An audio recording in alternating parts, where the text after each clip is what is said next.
नमस्कार। देवरिया की आवाज रेडियो केसरी से प्रस्तुत है स्थानीय हालचाल। पहले मुख्य हालचाल। लार रोड का नाम बदलने की हो रही है मांग। मेडिकल कॉलेज में आग बुझाने की दी गई ट्रेनिंग। 15 लाख पुस्तकों की होगी खरीद। सऊदी अरब में युवक की मौत, परिजनों में मचा कोहराम। और राज्य मंत्री ने बांटा जरूरतमंदों के बीच कंबल। स्थानीय हालचाल के इस अंक के साथ मैं अनिकेत मिश्र। अब हालचाल विस्तार से। गृह मंत्री अमित शाह से गुरुवार को क्षेत्रीय विधायक और राज्य मंत्री विजय लक्ष्मी गौतम ने औपचारिक मुलाकात की। इस दौरान उन्होंने गृह मंत्री को एक पत्रक सौंपकर शहीद कैप्टन अंशुमान सिंह के नाम पर लार रोड रेलवे स्टेशन का नाम रखने की मांग की। गृह मंत्री को दिए पत्रक में राज्य मंत्री ने कहा कि उनके विधानसभा क्षेत्र सलेमपुर के ग्राम बरडीहा दलपत निवासी कैप्टन डॉक्टर अंशुमान सिंह 19 जुलाई 2023 को सियाचिन क्षेत्र में हुए अग्निकांड में अपने साथियों का जीवन बचाते हुए वीर गति को प्राप्त हो गए थे। ऐसे में उनके नाम पर लार रोड रेलवे स्टेशन का नाम रखा जाए।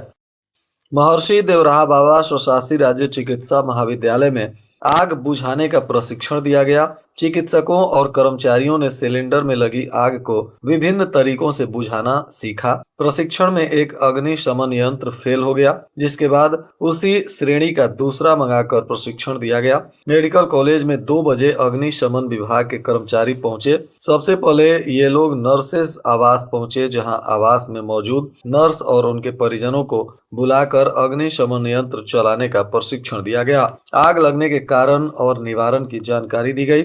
यहाँ से सीस असिस्टेंट प्रोफेसर के टाइप 3 आवास पर पहुंचकर यहाँ भी रहने वाले प्रोफेसर और उनके परिजनों को प्रशिक्षित किया गया। बेसिक शिक्षा परिषद के स्कूलों में कक्षा 1 से 8 तक के 2.25 लाख से अधिक छात्र अध्ययनरत हैं। इन छात्रों को आगामी सत्र में निःशुल्क किताबें समय से मिल जाएंगी। इसके लिए कक्षा 1 से 8 तक की किताबों का टेंडर खुल चुका है और मार्च अंत तक पुस्तकें जिले में उपलब्ध हो जाएंगी। इसके लिए पीताम्बरा बुक प्राइवेट लिमिटेड को 15,30,508 पुस्तकों का ऑर्डर दिया गया है, जिसे फरवरी तक हर हाल में उपलब्ध कराना सुनिश्चित किया गया है। तरकुलवा क्षेत्र के सिरसिया गोठा गांव निवासी एक युवक की हृदय गति रुकने से सऊदी अरब में मौत हो गई। सूचना मिलने के बाद परिजनों में चीख पुकार मच गया।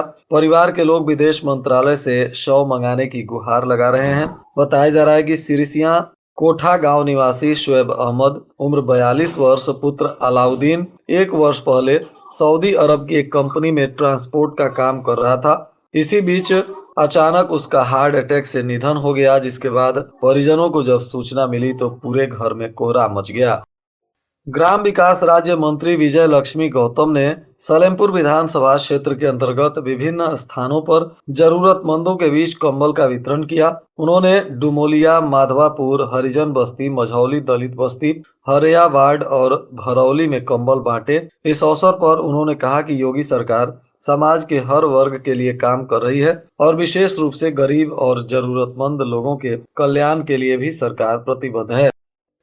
इधर एक किसान की हुई मौत के बाद परिजनों में चीख पुकार मचा था। बताया जा रहा है कि परिजनों ने अब किसान का अंतिम संस्कार किया है। प्राप्त जानकारी अनुसार खतौनी निकालने के लिए गुरुवार को तहसील गए किसान की मौत हो गई थी। मृत किसान राम अवतार कुशवाहा उम्र 65 वर्ष बताए जा रहे हैं, जो खतौनी के लिए तहसील गए थे और तहसील की ऊपरी मंजिल पर जाते समय सीढ़ी चढ़ने के दौरान उनके मुंह और नाक से खून आ गया, जिससे हालत बिगड़ गई। तत्काल एडीएम रत्नेश तिवारी अपनी गाड़ी से लेकर उन्हें अस्पताल में भर्ती कराए, जहां डॉक्टरों ने मृत घोषित कर दिया। घटना के बाद परिजनों में शोक व्याप्त है। पुलिस ने शव को कब्जे में लेकर पोस्टमार्टम कराने के बाद परिजनों को सौंप दिया, जिसके बाद अब उनका अंतिम संस्कार किया गया है।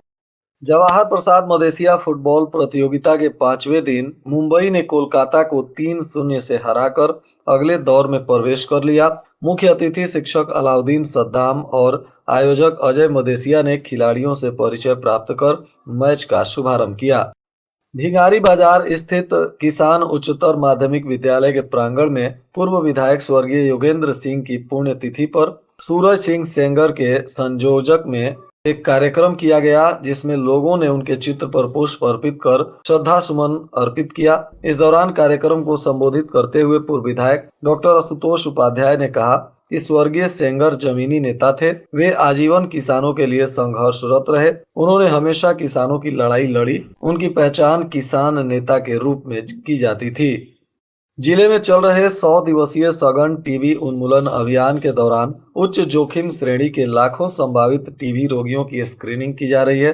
जिलाधिकारी कार्यालय परिसर में इस इंटीग्रेटेड कंट्रोल कमांड सेंटर से टीबी की जांच, उपचार सहित मिलने वाली स्वास्थ्य सुविधाओं की जानकारी दी जाएगी। अभियान में स्क्रीनिंग के दौरान संभावित टीबी रोगियों की निक्षय पोर्टल पर भी स्क्रीनिंग की जा रही है। इन रोगियों में से जांच के बाद जो भी टीबी के मरीज निकलेंगे उनका उपचार शुरू होगा और बाकी लोगों की आईडी क्लोज की जाएगी।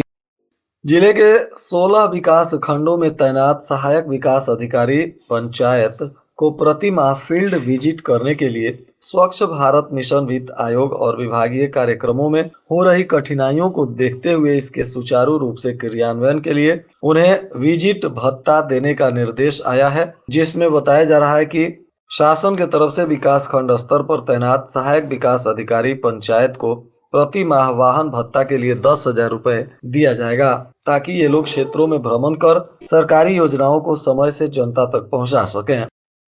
भीषण ठंडी और गलन के प्रकोप को देखते हुए कक्षा 8 तक के सभी बोर्ड के स्कूलों को बंद कर दिया गया है। बताया जा रहा है कि नए साल के पहले दिन से ही एकाएक ठंड का प्रकोप काफी बढ़ गया है, जिससे जनजीवन अस्त व्यस्त है। इस सप्ताह के पहले दिन से ठंड ने अपना असर दिखाना शुरू किया। सुबह देर तक कोहरे का प्रकोप रहता है और बर्फीली हवाएं चल रही हैं। अचानक ठंड काफी बढ़ने से लोग सुबह देर से घरों से निकल रहे हैं।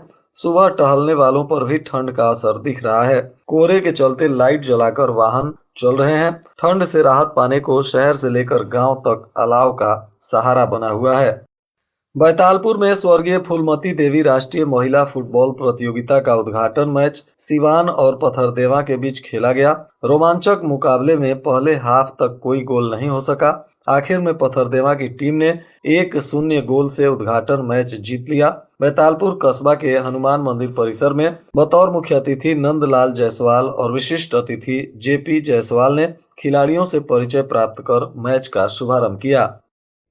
जनपद में शीतलहर को ध्यान में रखते हुए 31 दिसंबर से 14 जनवरी तक प्राथमिक और उच्च प्राथमिक विद्यालयों में शीतकालीन अवकाश घोषित किया गया है। जिलाधिकारी दिव्या मित्तल ने बताया कि ठंड के वजह से आंगनबाड़ी केंद्रों पर आने वाले बच्चों की सुरक्षा और स्वास्थ्य को ध्यान में रखते हुए 3 जनवरी से 14 जनवरी तक सभी आंगनबाड़ी केंद्रों पर भी बच्चों के लिए अवकाश घोषित कर दिया गया है। और आज के मौसम का तापमान देवरिया में न्यूनतम 8 डिग्री सेल्सियस और अधिकतम 23 डिग्री सेल्सियस रहने की संभावना है। अंत में मुख्य हालचाल एक बार फिर। लार रोड का नाम बदलने की हो रही है मांग। मेडिकल कॉलेज में आग बुझाने की दी गई ट्रेनिंग। 15 लाख पुस्तकों की होगी खरीद। सऊदी अरब में युवक की मौत, परिजनों में मचा कोहराम। और राज्य मंत्री ने बांटा जरूरतमंदों के बीच कंबल। इसके साथ ही रेडियो केसरी से प्रसारित स्थानीय हालचाल का यह अंक समाप्त हुआ। नमस्कार।